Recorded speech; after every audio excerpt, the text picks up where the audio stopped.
അസ്സലാമു അലൈക്കും വറഹ്മത്തുള്ളാഹി. നമ്മുടെ ജീവിതത്തിലെ നമുക്ക് കടമുണ്ടെങ്കിൽ നമ്മളത് എത്രയും പെട്ടെന്ന് കൊടുത്തു വീട്ടാൻ ശ്രമിക്കണം. കടത്തിൻ്റെ ഗൗരവത്തെക്കുറിച്ച് നമ്മൾ മനസ്സിലാക്കണം. ഒരിക്കൽ പ്രവാചകൻ മുഹമ്മദ് മുസ്തഫ സല്ലല്ലാഹു അലൈഹി വസല്ലമ തങ്ങളുടെ അടുത്തേക്ക് ഒരു മയ്യത്ത് കൊണ്ടുവന്നു.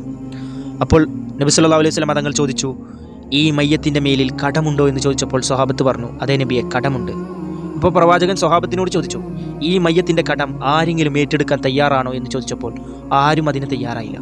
അല്ലാഹു റസൂൽ സല്ലല്ലാഹു അലൈഹി വസല്ലമ തങ്ങൾ ആ മയ്യത്തിൻ്റെ മേലിൽ നിസ്കരിക്കുന്നതിൽ നിന്ന് വിട്ടുനിന്നു. എന്നിട്ട് പറഞ്ഞു, നിങ്ങളുടെ സഹോദരൻ്റെ മേലിൽ നിങ്ങൾ തന്നെ മയ്യത്ത് നിസ്കരിക്കുക എന്ന്. അങ്ങനെ പറഞ്ഞപ്പോൾ സ്വഹാബികളിൽ ഒരു സ്വഹാബി മുന്നിട്ട് വരികയും ആ മയ്യത്തിൻ്റെ മേലിലുള്ള കടം ഏറ്റെടുക്കുകയും ചെയ്തു. അങ്ങനെ ചെയ്തപ്പോഴാണ് അല്ലാഹു റസൂൽ സല്ലല്ലാഹു അലൈഹി വസല്ലമ തങ്ങൾ ആ മയ്യത്തിന് വേണ്ടി നിസ്കരിച്ചത്. ഇതിൽ നിന്ന് നമ്മൾ മനസ്സിലാക്കേണ്ടത് ആ കടം എത്രമാത്രം ഗൗരവമുള്ള ഒരു വിഷയമാണ് എന്നുള്ളത്. അല്ലാഹു റസൂൽ സല്ലല്ലാഹു അലൈഹി വസല്ലമ തങ്ങൾ ശക്തമായി മുന്നറിയിപ്പ് നൽകിയ ഒരു സംഭവമുണ്ട്. നമ്മൾ ഒരാളിൽ നിന്ന് കടം മേടിക്കുകയാണ്, ആ കടം തിരിച്ചു കൊടുക്കാൻ ഉദ്ദേശമില്ലാതെയാണ് നമ്മൾ ആ കടം മേടിക്കുന്നതെങ്കിൽ നമ്മൾ മോഷ്ടാവിനെ പോലെയാണ്. മറ്റൊരു ഹദീസിൽ നമുക്ക് കാണാം, ഷഹീദായവനാണെങ്കിൽ പോലും കടം വെച്ചുകൊണ്ടാണ് അവൻ ഷഹീദായതെങ്കിൽ അവനക്ക് അതിൽ നിന്ന് രക്ഷയില്ല.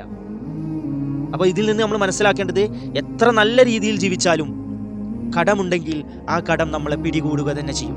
നമ്മുടെ മേലിൽ കടമുണ്ടെങ്കിൽ അത് നമ്മൾ എഴുതി വെക്കുകയും എത്രയും പെട്ടെന്ന് ആ കടം വീട്ടുകയും ചെയ്യണം. ഇവിടെ നമ്മൾ ശ്രദ്ധിക്കേണ്ട ഒരു കാര്യമുണ്ട്.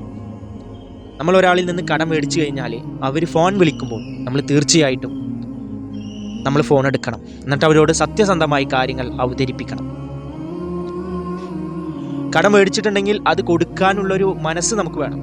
ആ മനസ്സും നമ്മുടെ പ്രവൃത്തിയും റബ്ബിനോട് ആത്മാർത്ഥമായി ദുആ ചെയ്യുകയും ചെയ്തു കഴിഞ്ഞാൽ അള്ളാഹു നമ്മുടെ എത്ര വലിയ കടാണെങ്കിലും ആ റബ്ബ് ആ കടം വീട്ടി തരും. അതല്ലാതെ നമ്മൾ കടം മേടിച്ചിട്ട് നമ്മളത് വീട്ടണം എന്നുള്ളൊരു ഉദ്ദേശമില്ലാതെ നമ്മൾ നടക്കുകയാണ്, അല്ലെങ്കിൽ നമുക്ക് എവിടെന്നെങ്കിലും പൈസ കിട്ടിക്കഴിഞ്ഞാൽ അത് കൊടുക്കുക എന്നുള്ള ഒരു ഉദ്ദേശമാണ് എങ്കിൽ നമ്മളെ കടം വീടുകയില്ല. നമ്മൾ അതിനു വേണ്ടി പ്രവർത്തിക്കണം. എത്ര ഭീമമായിട്ടുള്ള കടമാണെങ്കിലും നമ്മൾ റബ്ബിനോട് പ്രാർത്ഥിക്കുകയും നമ്മൾ പ്രവർത്തിക്കുകയും ചെയ്താൽ ആ കടം വീട്ടി തരും. അതിലൊരു സംശയം വേണ്ട സുഹൃത്തുക്കളെ. അത് ഇഖ്ലാസ് വേണം. റബ്ബിലേക്കുള്ള ആ ഒരു വിശ്വാസം നമ്മളിൽ ഉണ്ടാകണം. അപ്പോൾ റബ്ബ് നമ്മളെ കൈവിടില്ല. അള്ളാഹു സുബ്ഹാനഹു തആല അത് നമ്മളിൽ നിന്ന് ആ കടത്തെ അകറ്റി തരും. അള്ളാഹു കാക്കട്ടെ. ആമീൻ. അസ്സലാമു അലൈക്കും വറഹ്മത്തുള്ളാഹി.